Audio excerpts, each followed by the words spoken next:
ఎట్లా తెలుగులో చూసామంటే మహిళా సాధికార సమగ్ర మహిళా సాధికార పాలన నాయకత్వాభివృద్ధి అని చెప్పి అనుకున్నాము. ఇక్కడ వరకైతే నాకు చాలా క్లారిటీగా ఉంది. ఇక్కడ సెట్ చేయడంలో ఇబ్బంది ఉన్నప్పటికీ మనము ఒక సమగ్రవంతంగా ఇంతకుముందు కింద మన సిఎల్ఈ ఉంటుండే సమగ్ర భూ అభివృద్ధి అట్లా సమగ్ర మహిళా సాధికార పాలన నాయకత్వాభివృద్ధి అని చెప్పి నేను రాయడం అనేటువంటి జరిగింది. ఇందులో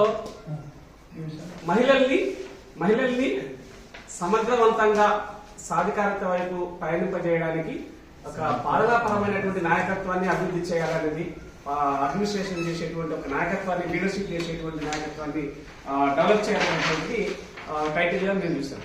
ఓకే,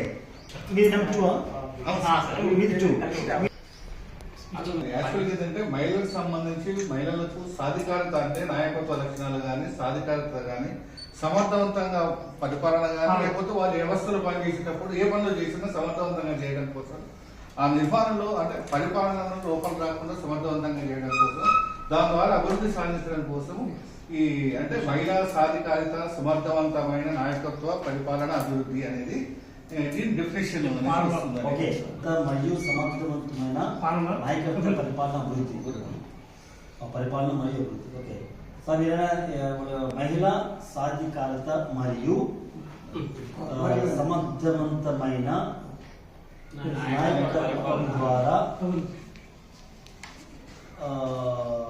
సమర్థవంతమైన నాయకత్వ పరిపాలన ద్వారా అభివృద్ధి.